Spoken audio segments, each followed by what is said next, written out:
Good morning, Magic lovers. It is 5:57 a.m. and we are going to continue our Ikoria crafting guide. Well, I want to change the feeling of this light a little bit, make it a little bit warmer.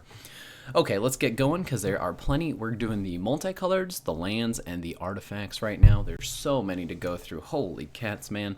All right, let's start with Song of Creation. Enchantment, a 4-mana enchantment, rare. You may play an additional land on each of your turns. Whenever you cast a spell, draw 2 cards. At the beginning of your end step, discard your hand. Should I craft this? The answer, I think, is no, probably not. So Song of Creation is a good card, and actually discarding your hand often isn't that bad of a thing with Escape, with things like the, I can't remember, the Arclight Phoenix that can come back, and some other cards, right, that take advantage of your graveyard. So not exactly a huge downside. That being said, I guess I just don't see a meta deck really relying on this card. A lot of decks can put serious pressure on you by turn 2, 3, 4, 5, right in that range, and you're almost behind and losing at that point. Song of Creation, you can't really turn. Let's say that a deck pops up that uses Song of Creation that's really popular. You ain't playing this card on turn 4, because if people can sideboard against your Song of Creation, they're just gonna destroy it on turn 4, and they'll let you discard your hand, they'll destroy Song of Creation, and then you will lose. So I guess I just don't expect this to be that. I mean, it's a good card, but I guess I wouldn't craft it, because I think it's going to be maybe a little bit of there may be like a deck of the moment that uses Song of Creation, but I don't think it's going to be a long-term thing. Fiend Artisan, it's a 2-mana mythic rare, so higher. It's going to have to cross a higher bar, the mythic rare stature. It's a creature, it's a nightmare, it's 1/1. So Fiend Artisan gets +1/+1 for each creature in your graveyard, and you can pay X and either a black or a green hybrid mana. Tap, sacrifice another creature, search your library for a creature with converted mana cost X or less, put it onto the battlefield, then shuffle your library, activate this ability anytime you could cast a sorcery. Okay, so this is generally a pretty powerful card. Lets you tutor, it's a sacrifice effect, and lets you tutor for a creature out of your graveyard, or out of your library, and sacrificing. I think this will actually be pretty good in most sacrifice decks. I think the only thing I'm a little worried about is, do most sacrifice decks run enough creatures that they want to keep in their graveyard, and how hard will there be graveyard hate in this set? Maybe it doesn't matter, because maybe tutoring for a card for X is still just good enough. Who cares about your graveyard, you know? If the Fiend Artisan dies, maybe it doesn't matter. So now the question is, how many of these would you craft? Traditionally, sacrifice decks have been so-so, let's say. I mean, Rakdos Sacrifice was a very powerful deck recently, but that was kind of on the back of Mayhem Devil, So the question is, does Fiend Artisan add anything to the Mayhem Devil package? Can it replace things? I think that deck was looking for a few more drops. So, if you want to... I think this card will actually show up in a lot of decks over its lifetime. So I think you're actually probably safe. And this is probably a 4 of... I wouldn't run out and craft this if you don't like playing these types of decks. If you don't have, Mayhem Devil's not a rare, but let's say, you don't have some of the other rares and mythics that go around the sacrifice shell, so, Priest of the Forgotten Gods, or... I'm trying to think what else is in there, but, there's lots of... Woe Strider, I think. Yeah, Woe Strider would be a play in there. If you don't have those, then maybe you don't craft this, but I think this will be if a deck comes along with this in it and it has a 4 of, I think you're actually probably safe having 4 of them, and they'll be useful for the entire duration of Magic, of its time in Standard. Fawnland Felidar is a 4-mana cat beast, has vigilance. It says creatures you control have vigilance, or creatures you control with vigilance have pay 1, tap target creature. I don't think this is very good. I wouldn't craft any of these. I'd give this a 0. That being said, if a green-white aggro deck comes back, maybe this card would be insanely obnoxious, because basically, right, I really care. The 3/5 body is whatever, the vigilance ability is whatever, but all your creatures with vigilance being able to tap your opponent's creatures, maybe that's good. Probably not at 4 mana. Let's move on. Narset of the Ancient Ways is 4 mana legendary planeswalker Narset, a mythic rare.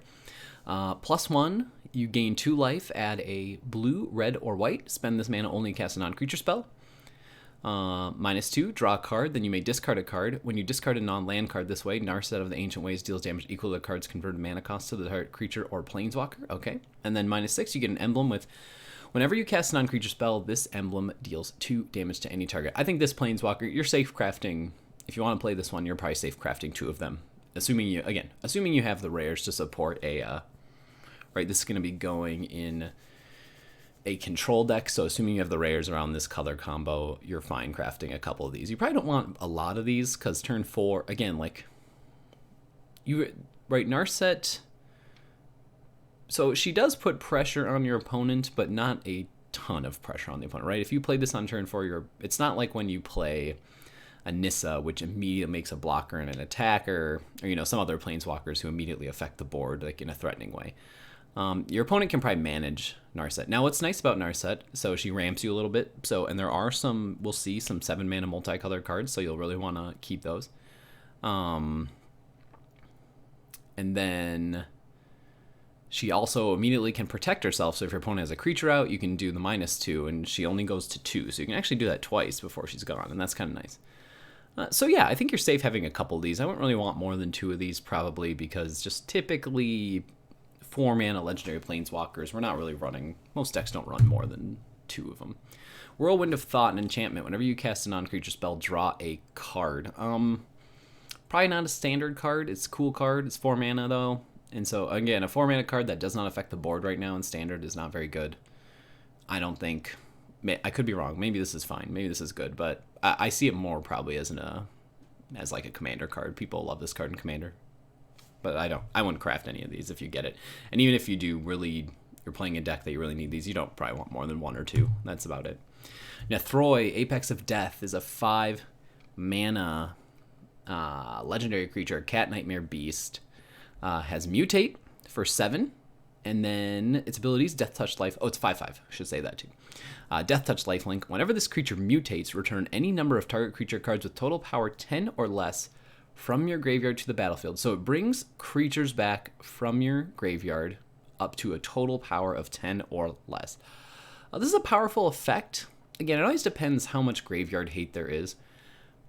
I don't know how much I like this card. So maybe it's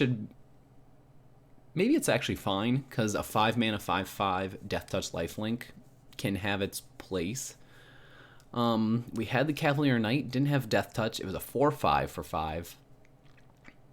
And had an ability when it came into play, so is arguably a little bit better than this in some ways. And that card did not see that much play. It saw some, but not a ton of play.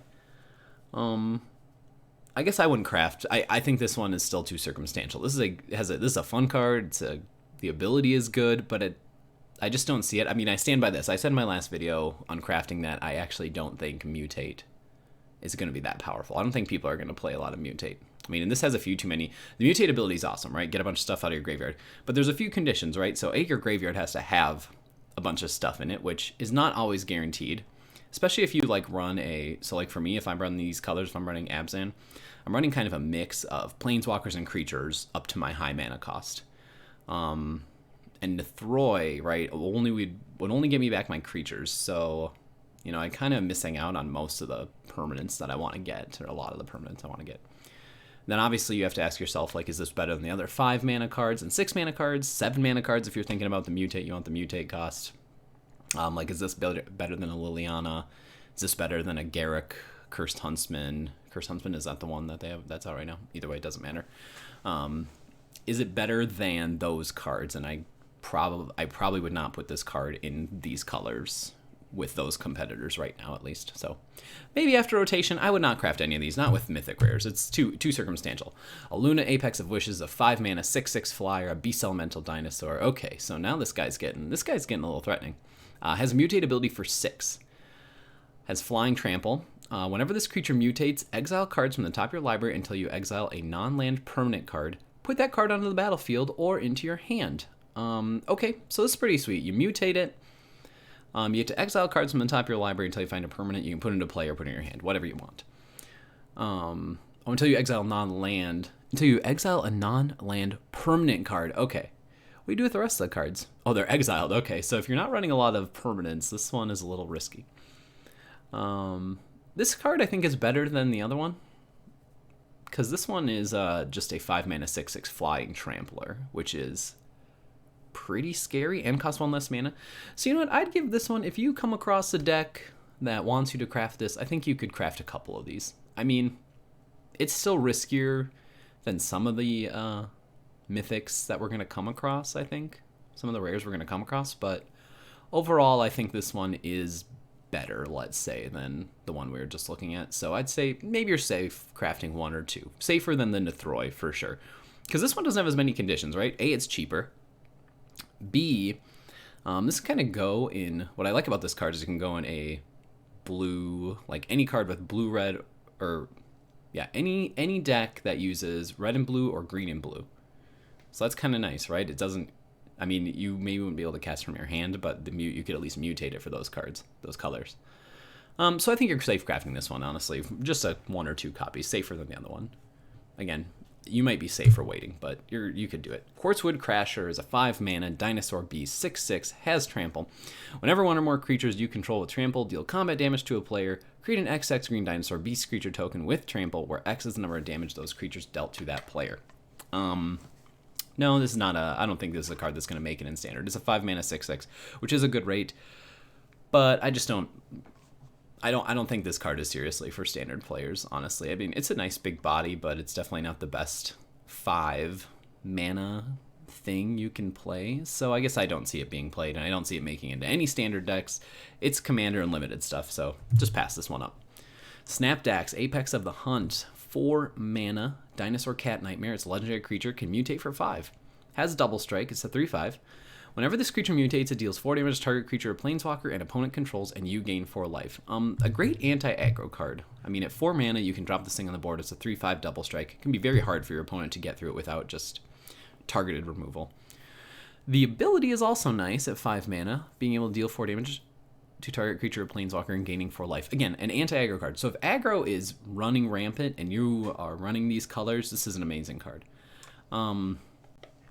Still hard to tell if it really is going to be that good. The problem is the shell. Right now, Mardu, the red, white, black color combo, does not have a good deck archetype yet for this to fit into. So one may come up, and again, that's what kind of this. I guess that's kind of the point of this crafting guide, right? Someone's going to come along and say, "Here's a great deck for you to get to Mythic," and it's going to have 4 copies of Snapdax. It probably won't have 4, but let's just imagine it's 4 copies of Snapdax, and you're like, "Do I have to craft 4 copies of Snapdax?"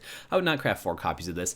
I think this is another safe one though. That if you craft 2 of these, it's going to enable you to make a lot of decks in this color combo. So maybe 1 or 2 is fine. I mean, I'm personally not going to be making any of these unless like we like fast forward a month and there's like a really powerful Mardu control deck. But don't go watch a YouTuber right now who says that there's a get to Mythic with a Mardu deck. Maybe there is, but I don't think it has Snapdax, and I don't think you're going to be relying on that. So that's my thoughts on Snapdax. I wouldn't craft any of these right now. I'd wait. It's too circumstantial yet.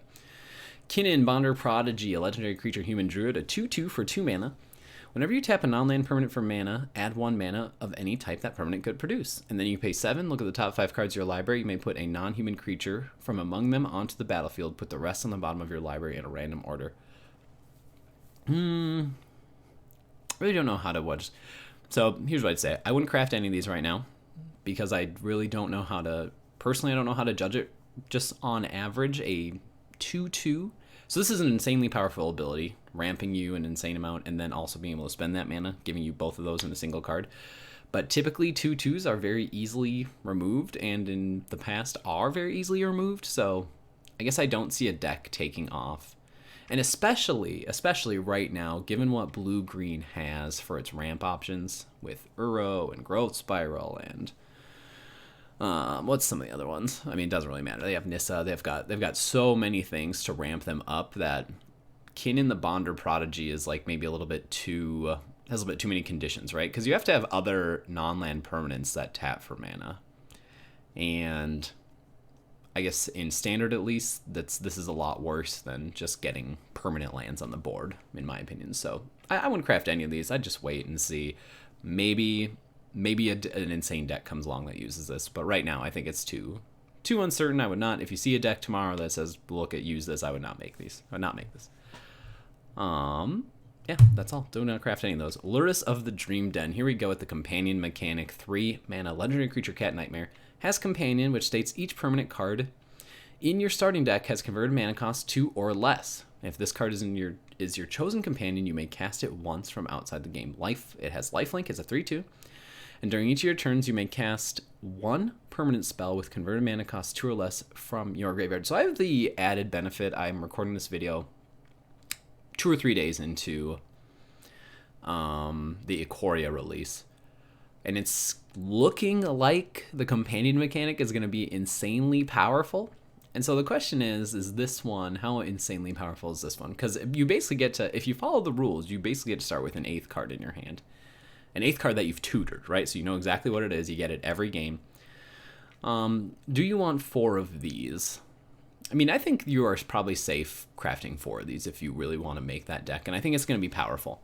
Because normal, right? You obviously want this one, but you obviously want this one. Oh, wait, no, you can't have 4 of these, right? During each of your turns, you may cast... Each permanent card in your starting deck has converted mana cost 2 or less. Oh, okay. So you definitely don't want 4 of these, obviously. Okay, so I'm going to give this one a thumbs up. Yes, craft 1 if you want to play the Luris deck. The cost is almost nothing. I don't want to say anything else about it because maybe it's going to be insanely powerful, but it kind of doesn't matter because if you didn't draw 1 in your decks, you can probably afford 1 rare wild card to use it as a companion. Rogrin Triome. This is one of the tri-lands. It's for the blue-red-white combination. I'm about to sneeze. Okay, nope, I wasn't going to. So if you haven't seen the cycling lands, they're all the same kind of idea. They come into play tapped, and they have cycling for 3. They tap for 3 different colors of mana. The trick with all of these, and I'm only going to give the speech once, because then the rest of them I'm just going to rate probably all the same. But the trick with these is that... So they come into play tapped, and there's always kind of a cap on how many tapped lands you're willing to play in your deck. Right now, before these came out, people have been playing the Scry lands. So I think there's a good chance that you're safe having, I'm going to say 3 of each of these. There's an argument that at least while the shock lands are in play, that maybe you don't need 4. You don't run 4 of these, but you're at least safe crafting 3 of these. Anytime these are in a deck, I think you're safe having 3 of these in your collection. So that's all I'm going to say about it. Mauri the Collector, another companion, a 4-mana ooze, who's a 4/5. Companion, each non-land card in your starting deck shares a card type. So as Mauri the Collector enters the battlefield, choose the card type, and spells that you cast of the chosen type cost 1 less to cast. So this one, if you choose creature, you can have 4 Umauris, because you'd put the 3 Umauris in your deck, and they'd all be of the card type creature, and you'd be able to play them. How good is Umauri? Umauri is probably... Are you safe having 4 of these? You're probably... So it's not clear to me if there's going to be a deck built around Umauri. Is he the most powerful companion? And does he run with the other cards? You're probably safe crafting 4 of these, in my opinion. If you had 4 Umauris, I think that deck is powerful. Because it's only 4 mana, and then you play him, and then all your creatures cost 1 less, which is pretty sick. And it's just nice. You just get to have a 4-drop in your hand, right? Every game, right? That ramps you. And your opponents have to deal with it every single game that you play. They can't do anything about it. It's also nice that it has the hybrid colors, so if you play this you can play this in a mono black deck or in a mono green deck. So in green, maybe it's not as good because you have other ramp options, but in mono black, I actually think this card might be insane because, right, you are looking for ways to make your creatures cheaper. So yeah, I think you could safely craft 4 of these. If you see a deck that uses 4 of these, this is still good. Plus, the deck building constriction is cool, so I actually think the fun factor is there. Brokos, Apex of Forever, is a 5-mana 6/6 legendary creature, Nightmare Beast, Elemental. Ooh, that Elemental tag. Mythic Rare. Mutate cost for 5. It has Trample, and you may cast Brokos, Apex of Forever from your graveyard using its Mutate ability. This one's a tough one. I like the one that give you... So the other one, right, you would 2-for-1 your opponent. The one we were talking about earlier, the Flying Trampler, the 6/6 flyer. You'd play it. You'd get a permanent out of your library. You get to put into play or into your hand. So you kind of 2-for-1. You could 2-for-1 your opponent, right? You'd get your big flyer, and you'd also, if you mutate anyways, you'd get your big flyer and you'd get another permanent. So that's pretty sweet. Brokos comes out of your graveyard. So this one will probably depend on how much graveyard hate there is. I mean, I'm sure that I will lose some games to a Brokos that is being recurred out of the graveyard over and over and over again. But I guess I just don't see it. I would not craft any of these, honestly. Like, again, I think in the... Because, I mean, again, colors matter here. And in the black, green, blue color combo, there's just so many good high-end creatures and planeswalkers that is Brokos that good? Is he so good to mute? Is it so good to be able to mutate him out of your graveyard? Or is it just better, like... Is this just better to be an Uro? Is this just better if it was a Nissa? You know, any of those cards, right? And it always sounds ridiculous to say that because, right, it's not the same as those cards. It's different than those cards, so it's not like... But that's not the test, right? I'm not testing whether it is a complete copy of those cards or if it exactly replaces those cards. It does different things. But the whole point is, right, do I need to spend a wild card on this right now when the meta is still settling? And I think the answer is no. I don't think you spend any wild cards on this for the moment. Yury Ultimatum. This card I've actually played with. So it is a sorcery. It's a rare. It's 7 mana, costs 2 white, 3 black, 2 green. And it says return any number of permanent cards with different names from your graveyard to the battlefield. Okay, let's put it this way. You do not want any more than probably one of these, 1 or 2, max 2, because you just can't really afford to run a full plate. You're not going to run 3 or 4 of these in your deck, right? Because you need permanents, first of all, and then also a 7 mana sorcery is just a little tricky. But that said, the effect is incredibly powerful. I think you're safe having 1 or 2 of these. You're fine having 1 or 2. I would probably start with 1 if you don't have any. Because the effect is awesome. And it's not just, right, so return any number of permanent cards. So that's creatures, that's planeswalkers, that's enchantments, that's lands, that's artifacts, right? That's everything with different names. So it is a pretty powerful effect, and I don't think, most people kind of don't appreciate, right? Because there actually are, even right now with the, I can't remember what that land is called, but the one that you sack it, go find a basic. Like, you'll get that back, you'll get all that good stuff back. So it's pretty sweet. Also, it's in a great color combo. I use this... with Vraska, so you can like sacrifice your lands with Vraska, sacrifice your enchantments, and it's pretty great because you'll get them back with Yury Ultimatum. So let's move on. I stand by this. Yep, you can craft 1 or 2 of these. That's fine. Emergent Ultimatum is the black, green, blue, 7 mana, again, sorcery. Search your library for up to 3 monocolored cards with different names and exile them. An opponent chooses one of those cards, shuffle that card into your library. You may cast the other cards without paying their mana costs. Exile Emergent Ultimatum. Probably the same thing, 1 or 2. The only caveat with this one is, again, I just think these colors, when you're running green and blue, you just have insane options at the high end. So, I just don't know, right? You probably just don't need this card when you have Hydroid Krasis floating around in that same color scheme because it's so powerful. And you get so much card advantage that you don't need the card advantage from a 7 mana Emergent Ultimatum. But it's still a cool card, so think about it. It's probably 1 or 2 of. Lutri the Spell Chaser, legendary creature, elemental otter, has Companion again, and its deck rule is each non-land card in your starting deck has a different name. It has Flash. It's a 3/2. I may have already said that. When Lutri the Spell Chaser enters the battlefield, if you cast it, copy target instant or sorcery spell you control. You may choose new targets for your copy. So you've seen the copy ability on plenty of cards in Magic's history. This one for 3 mana. So you have to be able to cast the initial card and then copy it with Lutri. I wouldn't craft any of these. I just, at least in standard. I mean, this is a fun deck. Okay, craft 1 for the fun factor, then you can play Lutri in your sideboard. But Lutri itself, I think, is just having to use different named cards. I'm definitely going to try and build this deck. Definitely going to try and build a Lutri deck, but the deck probably is not going to be that strong. And not being able to run play sets of some of the most powerful cards is, on average, not very good. So don't craft any unless you just want to craft the 1 for fun. Vadrock, Apex of Thunder, is a 3 mana 3/3. Legendary creature, an elemental dinosaur cat. Can mutate for 4, flying for strike. Whenever this creature mutates, you may cast target non-creature card with converted mana cost 3 or less from your graveyard without paying its mana cost. So this card I think is insanely good, mainly because Teferi is insanely good, and this can get a Teferi right out of your graveyard for you. The only hard part is that I don't think the decks that run Teferi probably don't have a lot of creatures on the board, let's say on turn 2, 3, 4. So can you play Vadrock? Can you have Teferi and a dead Can you have a dead Teferi, and can you have a Teferi in your graveyard and a Vadrock and a creature on the board? That's a little tricky. So I think you're safer crafting this one than not, because I think it's an all-around Right, it's already a 3-mana 3/3 flying first strike, which is a very good rate with a good ability, and the mutate is awesome. But would you want to craft this? I think right now you actually probably should wait. I just don't. It's probably not. I think if this was a rare, I'd say yeah, go for it. You're safe crafting 1 or 2 of these. But since it's a mythic and you're probably constrained on mythic rares, I would not craft this one right away.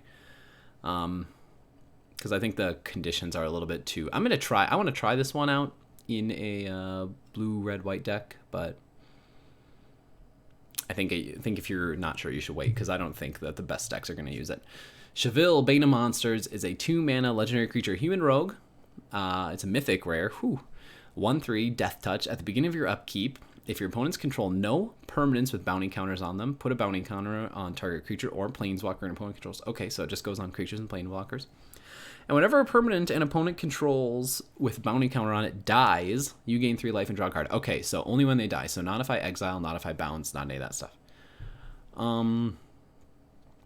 I don't think I would craft this card. And mainly, I mean, I think he's sweet, and I think he's, if you're making the only deck archetype he fits in, the only one, is an Abzan human list. So black, green, white. You have to be playing black, green, white, because I think the only way this guy makes sense is if you're playing him with Hero of Precinct 1, which is a sweet combo. I don't know if that deck's going to be any good. That's the tricky part. It's not very obvious to me that it's going to be a strong deck. I think there's a Mardu humans deck, so like a red, black, white humans deck that's going to be, I think, stronger than Abzan. But if you really want to play Abzan humans, you probably need this guy, so in which case you probably only need 2 or 3 of him. But other than that, I don't think that deck's really going to be the best deck out there. So I would not probably craft any of this unless you really want to play Abzan humans. The rest of his abilities are fine. He's good. It's just I don't know, he just doesn't really fit in a deck archetype right now very consistently. Could he go in like a different color one as like an anti-aggro tool? Possibly. I guess I just don't think. So any deck, like the other popular decks that run green, so it's the green, blue, black, let's say. They typically want to ramp up to their 5 and 6 drops, and on 2 mana, they don't want to play this on 2 mana. So I just don't think you should craft it. Labyrinth Raptor is a 2-mana Nightmare Dinosaur, a 2/2 with Menace, and it says whenever a creature you control with Menace becomes blocked, defending player sacrifices a creature blocking it. Okay, so that's kind of annoying. And then you can pay black and red creatures you control with Menace get +1/+0 until end of turn. I would not craft any of this. I'm sure the same way that I lose to like mono white life gain over and over, occasionally because people like to play it. I'm sure I'll lose to like the Menace deck here and there, but this will not be a strong deck in the meta. Do not craft it. We already talked about the cycle lands. Yep, you're safe having 3 of these. Winota, Joiner of Forces. So 2 red white is a legendary human warrior of 4/4. Oh, 4/4 is big. Okay, that's nice. So this says, whenever a non-human creature you control attacks, look at the top 6 cards of your library. You may put a human creature card from among them onto the battlefield tapped and attacking. It gains indestructible until end of turn. Put the rest of the cards on the bottom of your library in random order. This card is so strong. I don't know if I'd craft 4 of them. Here's the hard part. So this card's insanely strong because it cheats out creatures. It cheats out big creatures. Most notably, that stupid 7-mana Agent of Treachery who steals a permanent. So it cheats out an Agent of Treachery, right? So if you run a red, white, blue deck with Agent of Treachery and this on turns 1 and 2, all you do is run a bunch of things that can attack, right? So any non-human that can attack on 1, 2, 3, and then turn 4 you play Winota, Joiner of Forces. She comes out, and you attack with what? If you can attack with 2 or 3 of them, you're going to get to look at 12 to 18 cards and try and find an Agent of Treachery, and then immediately steal your opponent's Agent of Treachery, or steal your opponent's land or creatures or whatever. So the problem is, though, I think for that type of deck to work, you have to have 4 of these. And so if you're like me, you don't have that many Mythic Wild. So I'm going to give this one a 0, unless I'm under the assumption that the only. So here's my thought process here. If you're like me, you don't have that many Mythic Wild cards, but you like variety, and so I don't want to use 4 Mythic Wild cards on the Winota deck, even if it's good, even if it's powerful, right? Even if it's really strong. I don't really want to use 4 Mythic Wild cards on it because that means I'm kind of locked into playing the Winota Joiner of Forces deck for forever, basically, because that's most of my wild cards. But other than that, yeah, it's strong. So if you want to play the same, if you have an abundance of wild, well, then why are you watching this? If you have an abundance of wild cards, who cares? Doesn't matter. Just craft whatever you want. You don't need to watch a video that tells you what to craft or not. But Winota joining our forces is insanely strong and cheats out things that are insanely good. So yeah, she's strong, but I will not be crafting her because I don't want to play the same deck over and over again. Offspring Revenge is a 5-mana enchantment. At the beginning of combat, on your turn, exile target red, white, or black creature from your graveyard. Create a token that's a copy of that card, except it's a 1/1. It gains haste until the end of your next turn. This is 0 mana. This is 0 for me. At least it triggers at the beginning of combat, so the turn you put it into play, it'll go off at your combat step. So it does do something when you play it. That being said, I don't think it's good enough. I don't think it's good enough. I wouldn't play it. So, I don't know. I think you'd rather just have something more threatening. Because you have to have good stuff in your graveyard, first of all, for this to be that valuable. And then you get the token, and it's a 1/1. I don't know. I guess I just don't see it. I would not craft any of those. Karuga the Macro Sage is another companion. It's a 5-mana 5/4, so it's not a bad card. Dinosaur Hippo, I like that. Your starting deck contains only cards with converted mana cost 3 or greater and land cards. What it says, when Karuga the Macro Sage enters the battlefield, draw a card for each other permanent you control with converted mana cost 3 or greater. I think you're safe having 4 of these. This is a powerful deck. This is a powerful card you can run. If you're running him as your companion, you can run him in the deck. He's a draw engine, like lets you draw a lot of stuff. Things that you just naturally have to run anyways. And I think if the companion mechanic is busted, this guy is probably going to fit right in there, right? Guaranteed on turn 5, I can play him. I get to draw extra cards for playing him, which is pretty sweet. Also, just note that your starting deck contains only cards with converted mana cost 3 or greater and land cards. Okay. Sorry, I totally messed. I thought it said maybe permanents with 3 or greater, but no, it's all cards that have to be 3 or greater. Yeah, I think he's good. I think you're safe having 4 of these. I would craft. If you really want to make the Karuga the Macro Sage deck, I think you're safe crafting 4. Plus, he's in an amazing color combo, so you're good. Riel the Everwise, a legendary creature, human wizard, a 3-mana 0/3. Riel the Everwise gets +1/+0 for each instant and sorcery card in your graveyard. Whenever you discard 1 or more cards for the first time each turn, draw that many cards.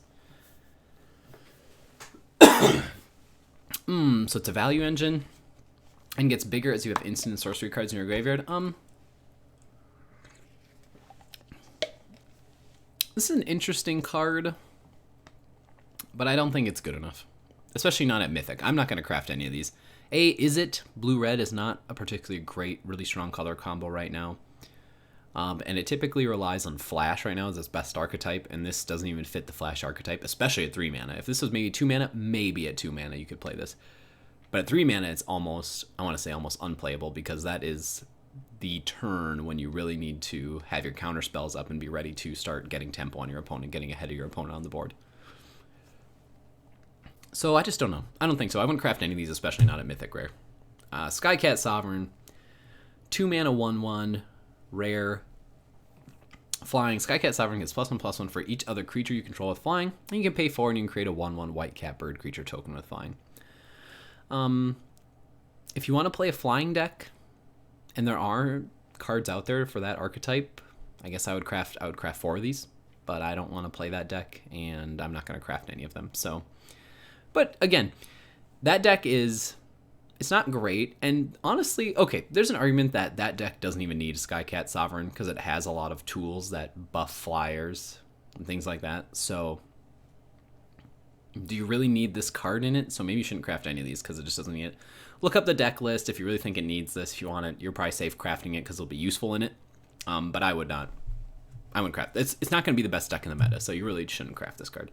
Slither Wisp. I gotta drink some more.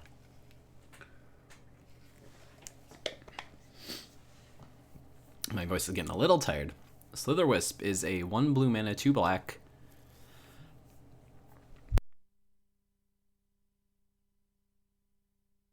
Alright. Slither Wisp is 1 blue, 2 black, 3/2, a creature, a nightmare elemental that has flash, and whenever you cast another spell that has flash, You draw a card, and each opponent loses 1 life. If you want to play a Dimir Flash deck, you want to have this card. You'll need 4 copies of this card. It's a 4 of. So just know that, right? You probably want 4 of them. Unclear to me how good it's... I mean, it basically enables that whole archetype, the entire Dimir Flash. It's not clear if it's going to be a powerful deck yet, so I might hold off. I don't really know if it's going to be even the best Flash deck. That's the problem, right? There's green-blue Flash, there's blue-red Flash. Now there's blue-black Flash. It's not... I don't even know if this will be the best version, so I would probably wait on this. I wouldn't craft any of these right now. Saville Triome, yep, 3. You're fine crafting 3. Jegantha the Wellspring is a 5-mana 5/5, has Companion again. It's an Elemental Elk.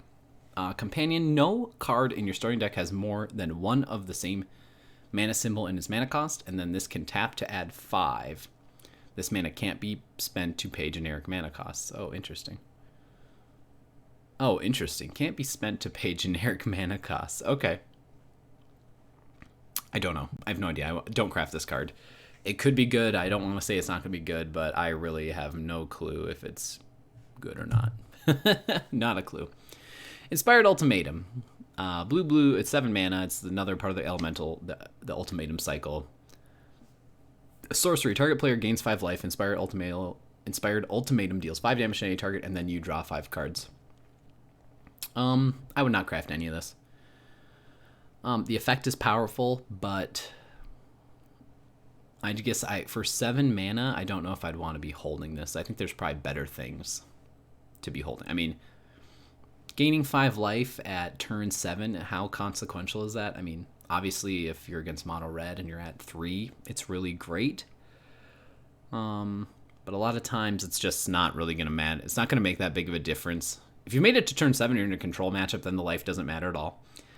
The damage probably also doesn't matter at all, unless you're like killing a planeswalker, which is possible, but not likely. I guess at 5 damage, right? It doesn't kill most of the scary planeswalkers. Like, right, Nissa comes out at 6.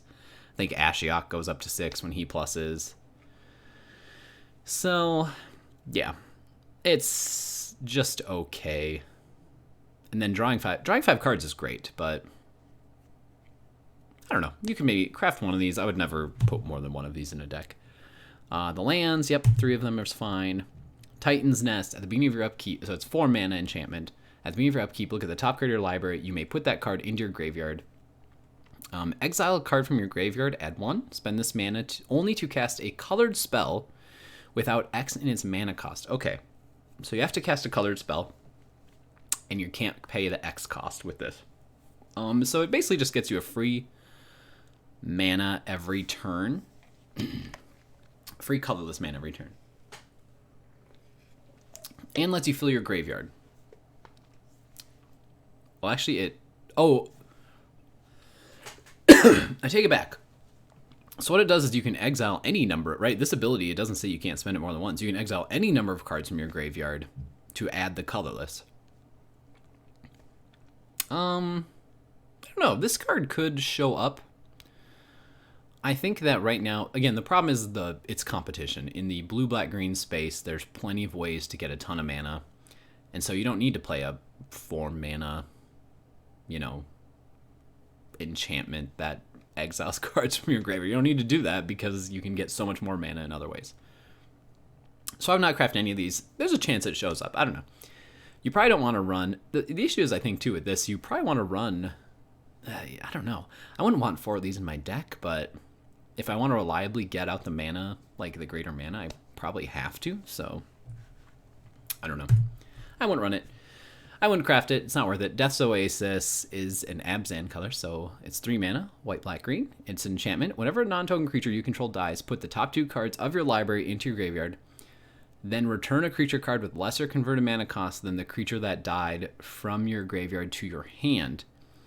Pay 1, sacrifice Death's Oasis. You gain life equal to the greatest converted mana cost among creatures you control. I don't know. I wouldn't craft any of these. This is kind of just too circuitous of a card in a lot of ways. Right, so a non-token dies. I put 2 cards from my library into my graveyard. So it fills your graveyard. That's kind of a plus. Then return a creature card with lesser converted mana cost than the creature that died from your graveyard to your hand. I don't know. It just has maybe a little bit too many little conditions on it. Right, because you play this on 3 and your opponent plays a threat on 3.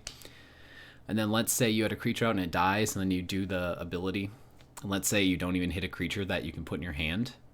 Like, that's going to really stink. And then, so, yeah, that's going to not be fun. So, I don't know. I would not craft any of this. Obosh, the Prey Piercer, is 5 mana companion. Your starting deck contains only cards with odd converted mana costs and land cards. It's a Hellion Horror. It's a 3/5. So you have to use only odd cards. This is reminiscent of the Hearthstone mechanic from a couple years ago. If a source you control with an odd converted mana cost would deal combat damage, would deal damage to a permanent or player. Interesting. Okay. It deals double, so it has to be if a source you control, okay, it doesn't even have to be a permanent. It deals double that damage instead to that permanent or player. Okay, so your odd colored spells, creatures, whatever, permanents, deal double. This could be insanely good. I guess I'd be tempted to say craft one. I think you're safe crafting one of these. Use it. Try the companion ability. Try the companion deck building. Even though you could put more in the deck, I'd be tempted to say no, you'll run a bunch of low-end stuff because on turn 5 I want to play this and then just smash my opponent with all my odd cost things. So, craft one. No more than that right now. Genesis Ultimatum. Look at the top 5 cards of your... So this is a sorcery. Again, part of the Ultimatum, 7 mana Ultimatum series.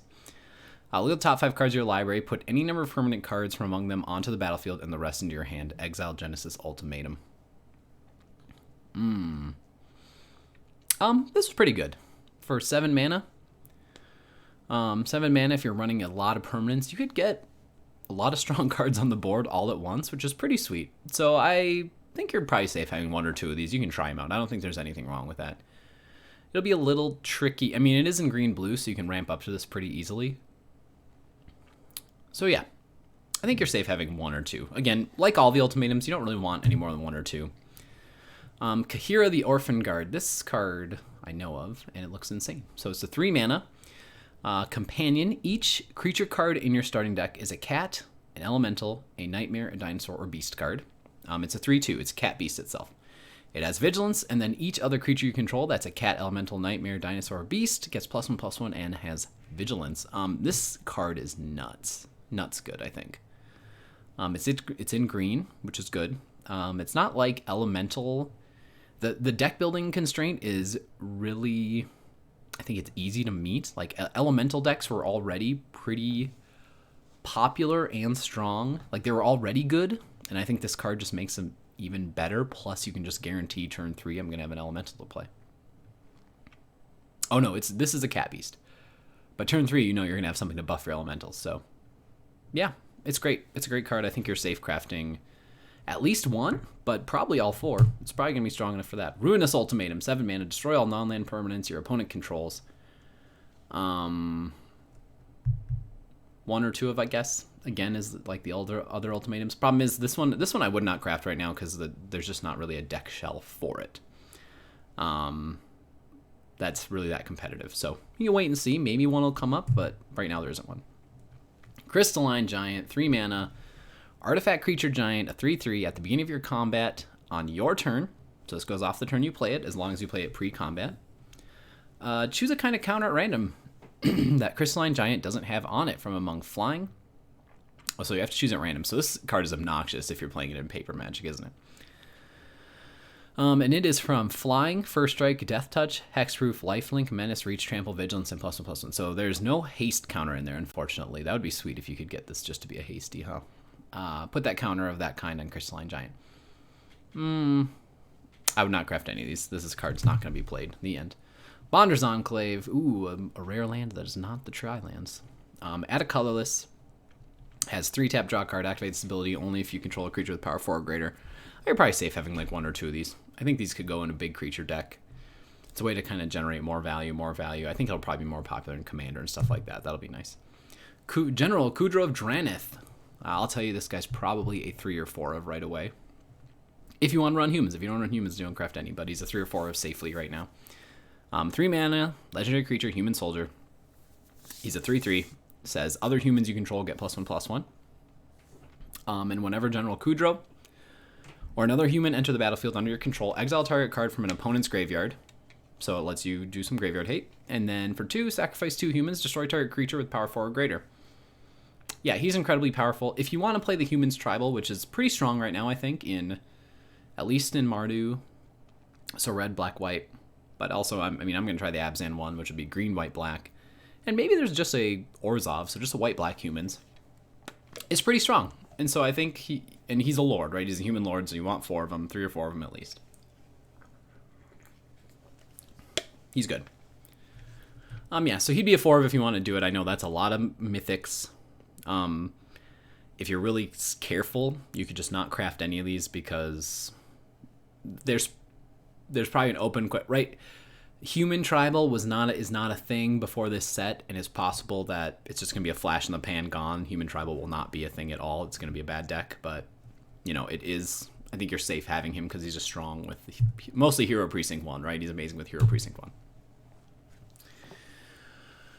Yuri on the Sky Nomad says your starting deck contains at least 20 cards more than the minimum deck size. Okay, so you have to have a bigger deck than normal. Flying, when Yuri enters the battlefield, exile any number of other non-land permanents you own and control. Return those cards to the battlefield at the beginning of the next end step. So a guaranteed 4/5 flyer on turn 5. You have to have a bigger deck than normal, and you basically get a flicker effect. Everything, all your permanents leave the battlefield and come back.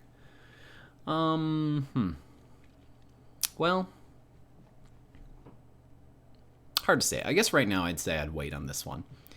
Is building a deck that's bigger than 20 cards better than just running your normal 60 card deck without this? Probably not. I mean, and there are some other flicker effects, like we've got Thassa. There's a few other things, so I don't know. I guess I wouldn't craft any of this. Still yet to be seen. Could be insanely good. I don't know. The Ozolith, a 1-mana legendary artifact that says, whenever a creature you control leaves the battlefield, if it had counters on it, put those counters on the Ozolith. At the beginning of combat on your turn, if the Ozolith has counters on it, you may move all counters from the Ozolith onto target creature. So, I'm sure I'll lose to the Ozolith a few times, but I would not buy this. I would not craft this card, sorry. I wouldn't buy this card either, but I would not craft it. It's nice because it takes counters. So even the +1/+1 counters, right? If you play a bunch of +1/+1 counter creatures and you have the Ozolith out, your +1/+1 creature dies, those counters go over to the Ozolith. Your next creature that comes out is just going to get them and get huge, right? So that's pretty sweet. That being said, if I don't get the Ozolith out, would I want to run a playset of Ozoliths to do that? 4 Ozoliths? Probably not. So I don't know. I'm sure I'll lose to an Ozolith deck that, like, gets the nuts or whatever and gets Ozolith turn 1 and then some creature with counters turn 2 and turn 3 and turn 4, and I just can't possibly keep up. But, I mean, you got to have creatures for this thing to be good, so that's kind of a downside as well. Right, I've only played one game against the Ozolith. I can tell you, I just literally killed their creatures every turn, and because they could, right? It wasn't like a flooding game, right? Because a lot of the smaller creatures in Magic, they don't typically come in with +1/+1. So he's playing like 1 threat a turn. Now I was playing a Grixis list, so I was just killing every threat that he played. So I don't know. I wouldn't craft any of that. Gyruda, Doom of the Depths. So I don't want to say too much about this because I already know that this is a powerful card, and people are already abusing it. I shouldn't say abusing it, they're just playing it to win. So it's already being an obnoxious card. Let's talk about it. 6 mana, legendary creature, it's a Demon Crack, and it's a 6/6. The companion rule is that your deck contains only cards with even converted mana costs. So, yeah, again, reminiscent of the Hearthstone thing. I'm not sure how painful of a deck building constraint that is. Obviously not too bad. When Gyruda enters the battlefield, each player puts the top 4 cards of their library into their graveyard. Put a creature card with an even converted mana cost from among those cards onto the battlefield under your control. So what people are doing already with this card is they're running 4 of these. I mean, they're running 3 in their deck, 1 companion. And then they're combining with Thassa. Thassa's Oracle. So that's the second card. Thassa and Thassa's Oracle. And Spark Double. So those are all even cost cards. And basically, it pretty much mills you out, right? You play this. You find a Spark Double. Spark Double comes into play, copies Gyruda's ability. Triggers again. You find another Gyruda, possibly. Okay, triggers again. You find another Spark Double, triggers again. And over and over and over, you mill yourself and you mill your opponent basically down to nothing. Thassa's Oracle says, based on your devotion to blue, look at that many cards. If your devotion to blue is more than the cards left in your library, you win the game. So basically, you mill yourself all the way down to like 5 or 8 cards, And basically this just triggers all the way until you get a Thassa's Oracle and you win the game and defeat your opponent. So this deck is really powerful right at this moment that I'm recording this. I don't know if it's going to keep being, because like there are a lot of answers to graveyard hate. I mean, it's... So if you want to play that deck, I guess just craft this, but my personal opinion is that it's probably not going to make it. I mean, I'm assuming that deck is not very strong against mono red, probably not very strong against counter spells, against aggros, against aggro and counter spell decks, like flash decks. It's going to be very weak against those, is my assumption. But it is going to be one of those obnoxious decks they're probably going to run to. So if you want to play that deck, craft 4 of these. If you don't, I guess I wouldn't craft any, because I don't think running him as just the companion makes any sense without this goofy combo. So that's it. Zerda the Dawnwaker. I think this is our last card, honestly. 3 mana, legendary creature, Elemental Fox, companion. Each permanent card in your starting deck has an activated ability. Okay. Abilities you activate that aren't mana abilities cost 2 less to activate. This effect can't reduce the mana in their cost to less than 1 mana. And then for 1, tap, target creature can't block this turn. I really don't know. I think this may be one of the weaker... Well, here's what I would say. I wouldn't craft this card right now, but I think it has potential. So you may come across a deck, and the deck's probably going to say, hey, you should have 4 of these, I'm guessing, because the whole point, I would imagine, is reducing the cost of abilities. But it's not clear to me yet that that deck's going to exist, and it doesn't exist now. So I wouldn't make it. I wouldn't craft this one. I'd wait and just see. It's a wait. It's a wait and see. And that is our... Well, maybe we didn't start with Zagoth Triome. What did we start out with? Oh, we started off Song Creation. So Zagoth Triome, yep. The Triome lands. You can craft 3 of these safely, I think. That's all I would craft at the moment if you don't have a full playset yet. And that's it. That's the end of the multicolors. That's what I think you should craft. Hopefully you enjoyed this video. I'll be back with actually some gameplay. I've been testing out an Abzan hero list, so it's gonna be sweet. It's gonna be awesome. But have a good day, everyone. Hope you enjoyed my crafting video, and we will talk again soon. Goodbye.